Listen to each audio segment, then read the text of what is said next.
Hey there, it's Linda, and I'm here this week to talk to you about how to stop feeling tired all the time and bust fatigue like a boss. Now, for those of you who don't know me, just a really quick introduction. My name is Linda Malone. I am the founder of Ageless After 50, and I specialize in helping women over 50 lose weight, get fit, firm up, and generally just feel better about themselves and about everything. I am a 4-time certified personal trainer and also a certified strength and conditioning specialist, and I have a degree in nutrition, so I have a very well-rounded background. Plus, I've been published and I've been a writer for over a dozen years, and my articles can be found pretty much everywhere you look, from Good Housekeeping to Family Circle to MSN, you name it, and you can check out my blog at lindamalone.com for more information. So anyway, today I want to talk about fatigue because look, after 50, it seems like everything is exhausting, isn't it? I mean, I'm 60, so I know that it's like, what happened to the energy that I used to have years ago? You know, when you go out to dinner at 8 o'clock, now I'm like going to bed at 8 o'clock. It got so bad that I asked my doctor about it. And she said to me, chances are you're not getting enough sleep. So let's just tackle the most obvious one, because we tend to kind of downplay that, like, oh, I can get by on, 5 hours sleep or whatever. But in truth, and this is from the National Sleep Foundation, adults need between 7 and 9 hours of sleep a night. Okay, so that varies a little bit. And a sleep expert once told me the best way to know how much sleep you need is to keep a record of how, when you wake up naturally, like say you're on vacation and you don't need an alarm clock, how many hours are you getting where you're waking up naturally, and then figure that out for about a week and take an average, and that's usually what you need. Now, a lot of times when we get older, we think, oh, I don't need as much sleep, but that is actually a myth.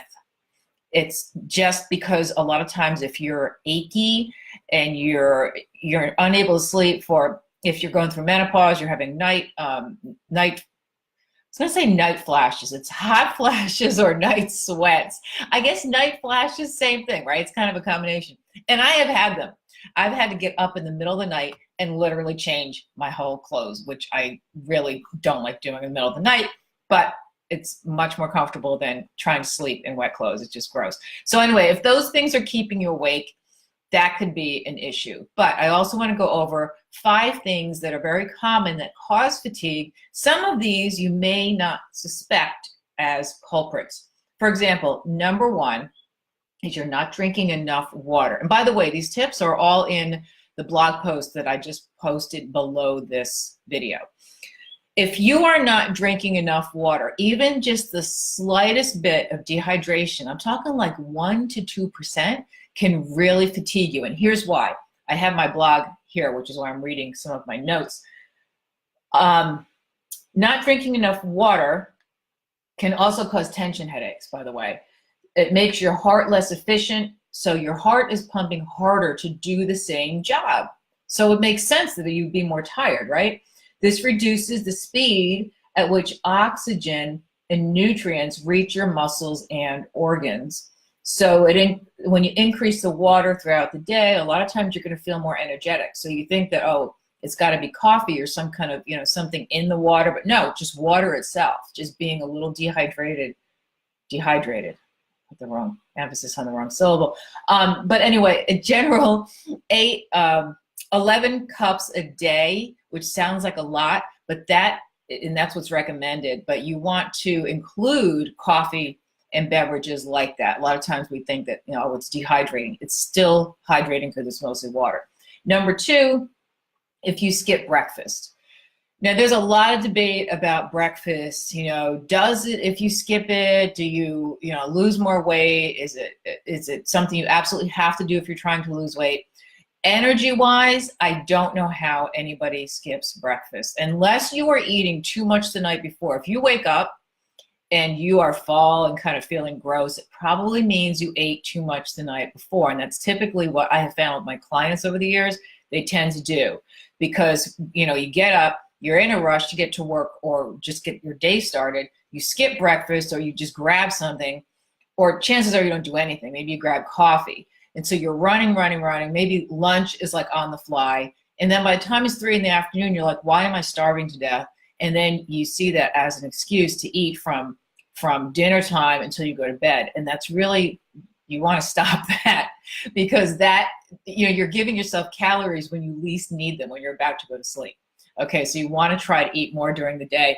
And breakfast especially, eating breakfast fires up your metabolism, sets the tone for the day.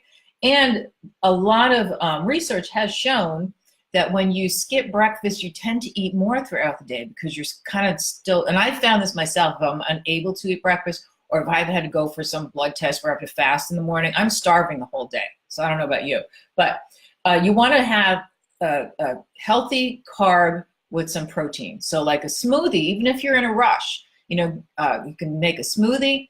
One of my favorite things to do, and I have some recipes too that they're somewhere on my site. They're like these overnight oatmeal breakfasts. So you layer oatmeal and milk. You don't cook it or anything, but you let it sit overnight in the refrigerator. In the morning, you grab it. It's like in a mason jar.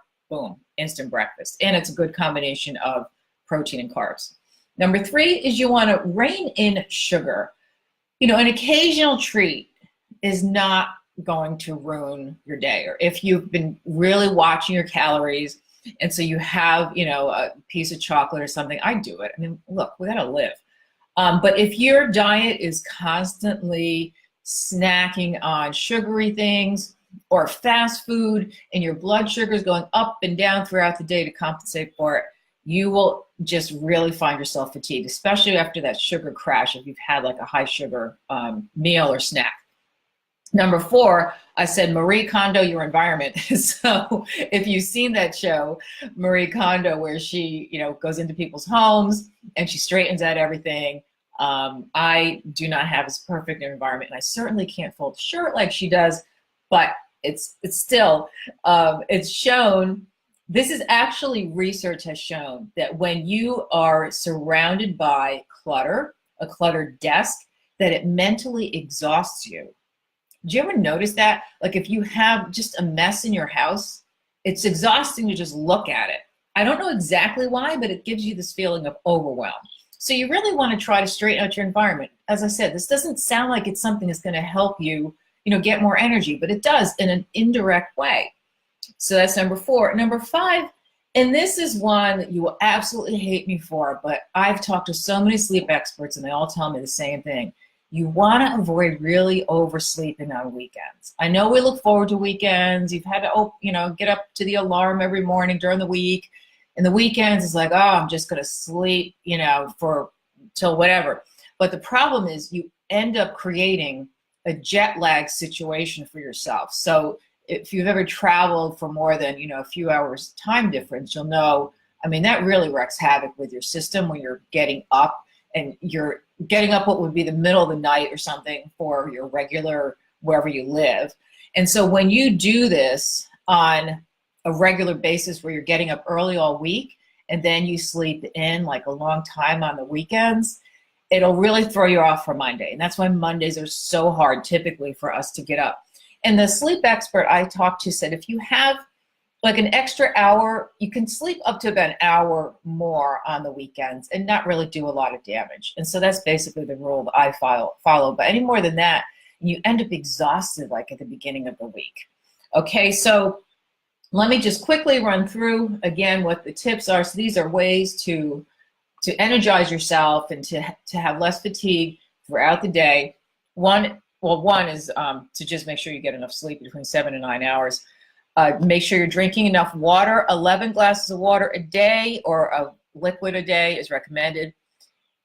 Stick to a healthy breakfast. Try to have a protein and carb in the morning, a healthy carb. That does not include giant muffins from Starbucks, by the way. And that brings me to number 3. You want to rein in those sugary saboteurs, which could be like a muffin, something that's going to shoot your blood sugar up, and then you come crashing down and you're super tired. And then I said, Marie Kondo your environment. Unclutter your environment as much as you can, because that is shown to really fatigue you in an indirect way. And avoid really sleeping in too long on the weekends, and keep it to about an hour longer than how much you sleep during the week. So I hope these tips were helpful for you. If you saw last week's live that I did, I also talked about a belly fat freebie, and that is still available. And I will put the link here, but you can also click in last week's link. So if you're interested in belly fat, which has been a really big issue for a lot of you who have told me that this is something you struggle with, be sure it's a big, it's a 10-minute ab workout, which you will love. Well, you'll hate it, but you'll love what it does. You'll hate it while you're doing it, and then later you'll be so happy you did it. So, and if you'd like more information, you can feel free to email me at linda@lindamalone.com. That's MELONE. Or visit my website at lindamalone.com. And I so look forward to hearing from you. And if you found these tips helpful, let me know. And yeah, I hope to chat with you soon. Bye.